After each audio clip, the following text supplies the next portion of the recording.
Welcome to V3 news. లక్ష్యం సమాజహితం. నేను మీ ప్రవళిక. ఈరోజు ప్రస్తుతం ఆర్కేపురం డివిజన్ టీఆర్ఎస్ సీనియర్ నాయకులు మురుకుంట్ల అరవింద్ శర్మ గారు ప్రస్తుతం మనతో ఉన్నారు. వారిని అడిగి మరిన్ని విషయాలు తెలుసుకుందాం. నమస్కారం సార్. సార్, ముందుగా మీ గురించి తెలుసుకుందాం సార్. మీరు ఎక్కడ జన్మించారు? మీ కుటుంబ నేపథ్యం ఏంటి? మాది సాధారణ రైతు కుటుంబం అండి. కుర్మిద్ద యాచారం మండల్లో కుర్మిద్ద విలేజ్ రంగారెడ్డి జిల్లాలో జన్మించాను నేను. మా తల్లిదండ్రులు సాధారణ కుటుంబం. మా ఫాదర్ వచ్చేసి RMP డాక్టర్ ఉండే, మదర్ అయితే హౌస్ వైఫే ఉండే.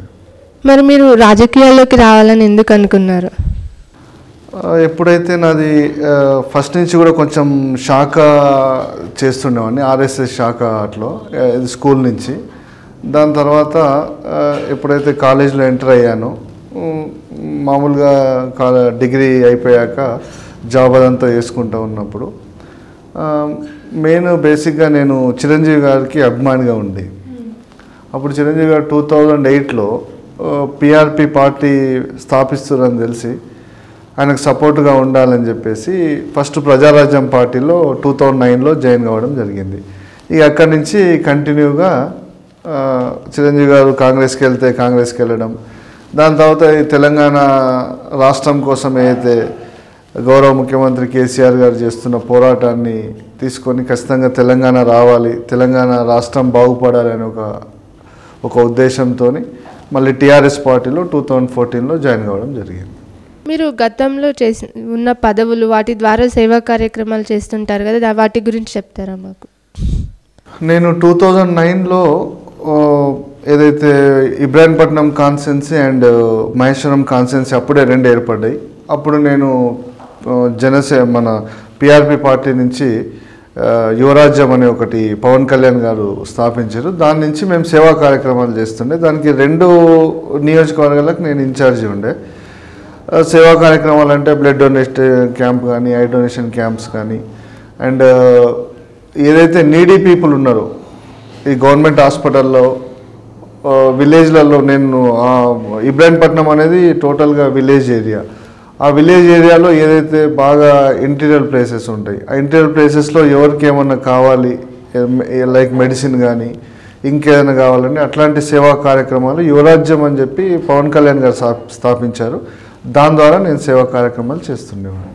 మనం ఇప్పుడు రీసెంట్గా జరిగిన ఎలక్షన్స్లో చూసుకుంటే మీరు ఇక్కడ కంటెస్ట్ చేశారు ఈ ఆర్కేపురం డివిజన్ నుంచి, కానీ ఇక్కడ బీజేపీ హయాంలోకి వచ్చింది. అభివృద్ధి అనేది ఎలా ఉందంటారు ఈ ఏరియాలో? ఎస్ మేడం, టీఆర్ఎస్ పార్టీ మనకు తెలుసు 2014లో ఏదైతే గౌరవ ముఖ్యమంత్రి కేసీఆర్ గారి ఆధ్వర్యంలో ఈరోజు తిరుగులేని శక్తిగా, ఈరోజు తిరుగులేని రాష్ట్రంగా ఈరోజు తెలంగాణ రాష్ట్రం ఉంది.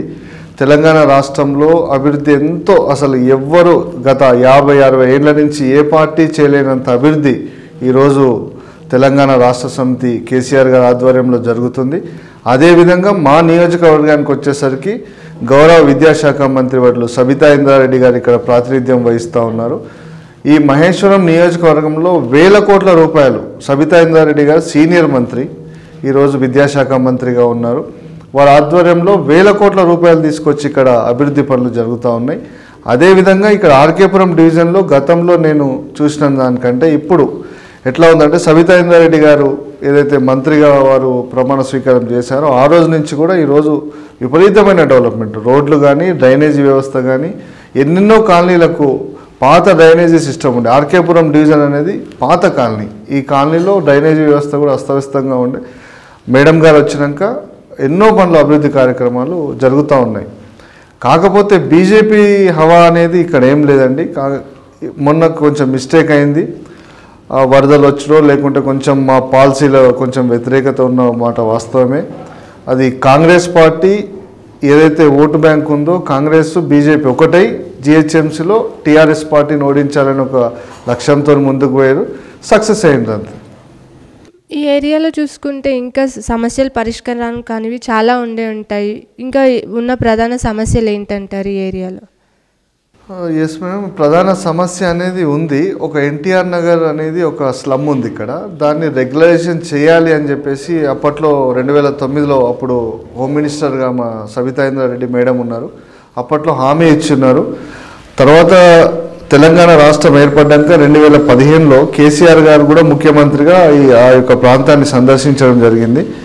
ఆ ఒక్కటే పెద్ద సమస్య, మిగతా అన్ని చిన్న చిన్న సమస్యలు అయిపోయింది. ఇప్పుడు కేటీఆర్ గారు దానిపైన దృష్టి సారించారు. ఏదైతే ఎన్టీఆర్ నగర్ని రెగ్యులరైజ్ చేయాలనే ఒక సమస్యను ఉన్నదో కేటీఆర్ గారు కానీ మా మేడం గారు కానీ దృష్టి సారించారు. త్వరలోనే ఆ సమస్య కూడా మా ద్వారా తీరిపోతుంది. మనం ఇక్కడ చూసుకుంటే Haripuri colony back side road number 4 ఆ రూట్లో అక్కడ వర్షాలు వచ్చినప్పుడు చూసుకుంటే వాటర్ అనేవి అలాగే నిలిచిపోతున్నాయి. భారీ వర్షాలు వచ్చినప్పుడు అక్కడ ప్రజలు వాళ్ళు చాలా ఇబ్బందులు పడుతున్నారు. ఈ సమస్యను మీరు ఏ విధంగా దృష్టికి తీసుకెళ్లాలనుకుంటున్నారు? ఆల్రెడీ ఇప్పుడు సమస్య తీరిపోయింది మేడం. అది ఎందుకంటే 2018లో అక్కడ వర్షం వచ్చినప్పుడు, భారీగా వర్షం వచ్చినప్పుడు ఆ రోడ్డు డ్రైనేజ్ అంతా పైనుంచి వచ్చే వాటర్తోని, వరద నీళ్ళతోని డ్రైనేజ్ అంతా పొంగి అస్తవ్యస్తంగా ఉండే Haripuri colony road number 4 SRDG school దగ్గర.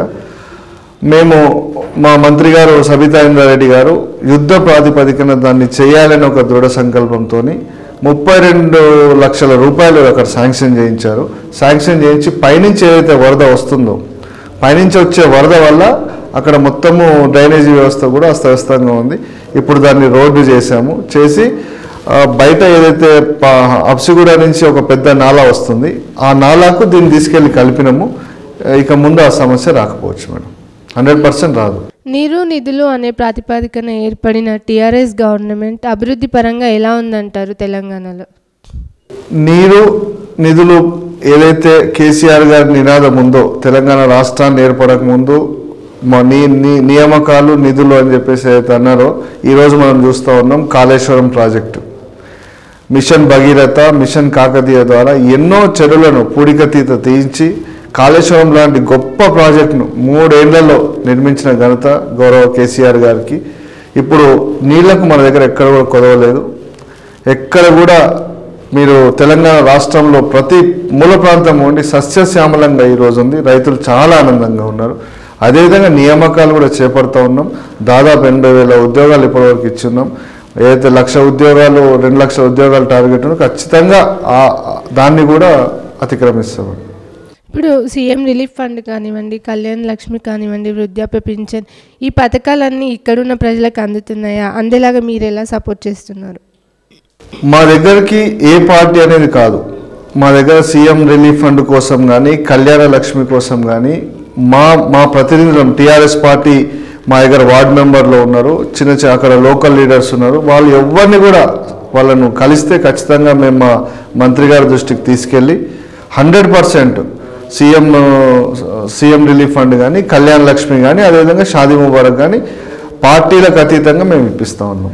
మొన్న జరిగిన కోవిడ్ సిచ్యువేషన్లో కూడా మీరు ఎంతోమందికి సేవా కార్యక్రమాలు చేశారని మాకు తెలిసింది. దీని గురించి చెప్తారా? అది ఒక నిజంగా విషాదమైన అది. 2019లో కోవిడ్ వచ్చినాక మా ఏరియాలో చాలా స్లమ్స్ అవన్నీ ఉన్నాయి. చాలామంది డైలీ డైలీ వేతనం మీద బతికే వాళ్ళు చాలామంది ఉన్నారు. ఆటో వాళ్ళు కానీ, రిక్షా వాళ్ళు కానీ, లేబర్స్ కానీ చాలామంది ఉన్నారు. అట్లాంటి సిచ్యువేషన్ మాకు చాలా బాధ వేసింది. మేము మేడం గారి దగ్గరికి వెళ్ళగానే సబితా ఇంద్రారెడ్డి గారి దగ్గరికి వెళ్ళాం. అమ్మ ఇట్లా చాలామంది ఇబ్బంది పడుతున్నారు, ఏం చేద్దామంటే ఖచ్చితంగా అరవింద్ నువ్వు ఏం చేసినా నేను సపోర్ట్గా ఉంటా, నా వంతు సహకారం నేను చేపిస్తా అని చెప్పేసి మేడం వారి సహకారంతో ప్రతి ఇంటికి మేము 25 కిలోల బియ్యం, నిత్యావసర సరుకులు అట్లా 15 రోజులకు ఒకసారి ఇచ్చిన రోజులని అందరినీ కూడా మేము ఆదుకున్నాం. చాలా సంతోషపడుతున్నాం, చాలా గర్వపడుతున్నాం. ఎందుకంటే అట్లాంటి పాండమిక్ సిచ్యువేషన్లో మాకు ఆ భగవంతుడు ఆ శక్తిని ఇవ్వడం చాలా సంతోషం. ఇప్పుడు మీ దగ్గరికి ఎవరు వచ్చినా లేదనకుండా మీ వంతు సహాయం చేస్తూ ప్రజాసేవలు చేస్తూ మీకు ఒక మంచి గుర్తింపు వచ్చింది. మరి ఇంకా మీరు భవిష్యత్తులో ఒక మంచి పదవిలో ఉంటే ఇక్కడున్న ప్రజలకు న్యాయం జరుగుతుంది కదా, దీనికి మీరేమంటారు? ఖచ్చితంగా అది మా తెలంగాణ రాష్ట్ర సమితి, మా టీఆర్ఎస్ పార్టీ అధ్యక్షుడు కేసీఆర్ గారు, వర్కింగ్ ప్రెసిడెంట్ కేటీఆర్ గారి ఆశీస్సులు, అదేవిధంగా ఇక్కడ మా సబితా ఇంద్రారెడ్డి మా మేడం ఆశీస్సులు ఉంటే ఖచ్చితంగా ఉన్నత పదవి కోరుకుంటున్నా. ఏదో విధంగా వాళ్ళ దృష్టిలో ఉన్నా ఖచ్చితంగా నాకు ఏదో ఒక పదవి వస్తుందని ఆశిస్తున్నా. ఇప్పుడు ఏదైతే ఉన్నామో పదవిలో ఉన్నా లేకున్నా నాకు ఒక ప్యాషన్తో వచ్చిన నేను రాజకీయాలకి. ఆ ప్యాషన్ ద్వారా ఎవరైనా నీడీ పీపుల్ ఉంటే, ఎవరైనా ఆపదలో ఉంటే ఆదుకునే విధంగా నా మనస్తత్వం ఉంది. ఖచ్చితంగా వాళ్ళని ఆదుకునే ఉంటా, పదవి ఉన్నా లేకున్నా. పదవి ఉంటే కొంచెం ఎక్స్పాండేషన్ చేయడానికి అవకాశం ఉంటుంది. మా కేసీఆర్ గారు కానీ, మా కేటీఆర్ గారు కానీ, మా సబితమ్మ ద్వారా వాళ్ళందరినీ నేను వేడుకుంటున్నా. మీ ద్వారా నాకేదైనా మంచి పదవి వస్తే ఇంకా మంచి పనులు చేయడానికి నేను సిద్ధంగా ఉన్నాను. తప్పకుండా సార్, మీరు భవిష్యత్తులో మంచి పొజిషన్లో ఉండి ఎంతోమందికి సేవ చేయాలని మా V3 తరపున మేము కోరుకుంటున్నాము. మీరు ఇప్పుడు రాజకీయాల్లోకి ప్యాషన్తో వచ్చాను అన్నారు కదా, ప్రతి ఒక్కరికి ఒక లక్ష్యం అనేది ఉంటుంది. మరి మీ జీవిత లక్ష్యం ఏంటంటారు? అదే ప్రజాసేవ చేయడం, ప్రజలకు అందరికీ అందుబాటులో ఉండడం. మాకు ఇన్స్పిరేషన్, మా యూత్కి అంతా ఇన్స్పిరేషన్ ఎవరు? కేటీఆర్ గారు. కేటీఆర్ గారిని అనుసరిస్తూ ఉన్నాం మేము. మాకు ఆరాధ్య దైవంగా నేనైతే కొలుస్తా కేటీఆర్ గారిని. ఎందుకంటే ఆయన ఈ ఏజ్లోనే ఇంత అదిగా స్పీడ్గా ఈరోజు హైదరాబాద్ని మహానగరంగా తీర్చిదిద్దిన ఘనత కేటీఆర్ గారికి. ఎన్నో ఫ్లైఓవర్లు, స్కై ఓవర్లు, ఫుట్ ఓవర్లు ఎన్నో అసలు హైదరాబాద్ని ఫారిన్ కంట్రీ లాగా చేస్తూ ఉన్నాడు. ఆయన అడుగుజాడల్లో ఖచ్చితంగా నడుస్తాం. ఆయనే మాకు ఆదర్శం. నా జీవిత లక్ష్యం కూడా అదే, ఒక మంచి పొలిటీషియన్ కావాలి, ప్రజలకు మంచి చేయాలని ఒక ఉద్దేశం అంతే. మొన్న రీసెంట్గా జరిగిన బండి సంజయ్ గారి కట్టడి గురించి మీ అభిప్రాయం ఏంటంటారు? వాళ్ళు బీజేపీ వాళ్ళు చేసే అన్ని డ్రామాలండి. మేము ఇక్కడ రైతుల కోసం మేము కొట్లాడుతున్నాం. ఇక్కడ వీళ్ళు రైతులకు జై కొడతారో అక్కడ పోయి రైతులకు నో కొడతారు. అంటే వీళ్ళు సెంట్రల్ ఏదైతే వాళ్ళ కేంద్ర ప్రభుత్వం ఏదైతే చెప్తారో అదే చేయాలి. మాకు అట్లా కాదు. మాకు బాసులు కానీ మాకు ఎవరు కానీ తెలంగాణ రాష్ట్ర ప్రజలే. మా ముఖ్యమంత్రి కేసీఆర్ గారి నిర్ణయమే మాకు శిరోధార్యం.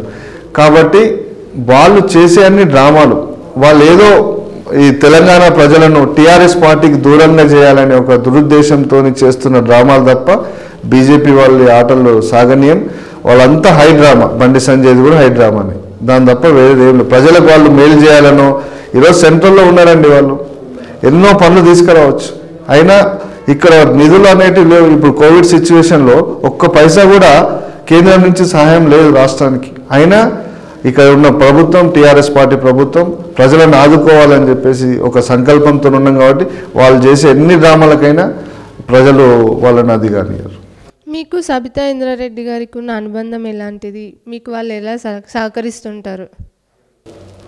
నాకు సబితా ఇంద్రారెడ్డి గారితో ఒక అమ్మ కొడుకులాగా మాకు అనుబంధం ఉంది. ఆమె నాకు చాలా మంచిగా అది చేస్తుంది, నన్ను మంచిగా ఎంకరేజ్ చేస్తుంది. అట్లాంటి ఒక సీనియర్ నాయకురాల దగ్గర పనిచేయడం అనేది మాకు చాలా గర్వంగా ఉంది. ఆమె నన్ను చాలా మంచిగా రిసీవ్ చేసుకుంటుంది. ఖచ్చితంగా అది నువ్వు భవిష్యత్తులో మంచి పదవిలో ఉంటావు, నేను చూస్తానని చెప్పేసి అన్నది. ఆ ఆశీర్వచనం ఆమెది ఎల్లప్పుడూ నాతో ఉంటుంది. ఇప్పుడు మీరు ఒక మంచి ప్యాషన్తో రాజకీయాల్లోకి వచ్చారు. చాలామంది రాజకీయాలకి రావాలంటే భయపడుతూ ఉంటారు. కానీ యువత రాజకీయాల్లోకి వస్తే ఎలా ఉంటుంది? మీరు అందించే సందేశం ఏంటి? యువత రాజకీయాల్లోకి రావాలి. ఎందుకంటే ఇప్పుడు ఏదైతే రాజకీయ వ్యవస్థ ఉందో మేము కూడా కొంచెం సిగ్గుపడేటట్టున్నది. ఇట్లాంటి పోవాలంటే మంచి చదువుకున్న వాళ్ళు రాజకీయంలోకి రావాలి. ఇప్పుడు కేటీఆర్ లాంటి ఒక వ్యక్తి లాంటి అట్లన్ని ఆదర్శంగా తీసుకొని ఎంతోమంది ఇప్పుడు వస్తూ ఉన్నారు. ఇంకా రావాలి, ఇంకా చదువుకున్న వాళ్ళు. మాకెందుకు రాజకీయం అనే స్టేజ్ నుంచి రాజకీయం చేయాలి అనే ఒక ఆలోచనకు రావాలి అని చెప్పి ఇక్కడ యూత్ని అందరినీ కోరుకుంటున్నా. ఎందుకంటే యువతనే ఈ దేశానికి ఆదర్శం. యువత మంచిగుంటే దేశం కూడా మంచిగా ఉంటుంది. కాబట్టి యువత ద్వారానే ఈ దేశాన్ని బాగుపరిచే అవకాశం ఉంటుంది. కాబట్టి యువకులందరినీ నేను కోరుతున్నాను మీ ద్వారా, ఖచ్చితంగా యువత అనేది రాజకీయంలోకి రావాలి అని చెప్పేసి. ఓకే, మరి ఇప్పుడు మనం చూసుకుంటే మళ్ళీ కోవిడ్ 3rd వేవ్ రాబోతుంది. మీ నుంచి ప్రజలకు కానీ యూత్కి కానీ ఇచ్చే సందేశం ఏంటంటారు? ఒకటే అండి, మనం ఆల్రెడీ 2 వేలు చూసినాం. సెకండ్ వేవ్లో ఎంత ఘోరంగా పరిస్థితి ఉందో మనం చూసినాం. అవన్నీ మనం బేరీజ్ వేసుకొని ఈ 3rd వేవ్ నుంచి మనం రక్షించుకోవాలి. ప్రభుత్వం కూడా కట్టుదిట్టమైన చర్యలు చేస్తూ ఉంది. ఎంత ప్రభుత్వం ద్వారా చేసిన స్వీయ రక్షణే శ్రీరామ రక్ష. కాబట్టి అందరం కూడా మాస్కులు ధరిద్దాం, భౌతిక దూరాన్ని పాటిద్దాం. ఈ 3rd వేవ్ నుంచి అందరం కూడా మనం 2-3 వారాలు కొంచెం ప్రయాణాలు అవన్నీ మనం మానుకొని ఇంట్లోనే ఉంటే ఖచ్చితంగా 3rd వేవ్ని కూడా ఎదుర్కొంటాం. థ్యాంక్ యూ సార్, మీ విలువైన సమయాన్ని మాకు అందించినందుకు. Thank you madam, thank you very much. పదవులకు అతీతంగా ప్రజాసేవే ముఖ్యమంటూ ఒక ప్యాషన్తో ప్రజాసేవలను అందిస్తున్న అరవింద్ శర్మ గారి గురించి తెలుసుకున్నాం కదా. మరో గెస్ట్తో మళ్ళీ కలుద్దాం. చూస్తూనే ఉండండి V3 న్యూస్.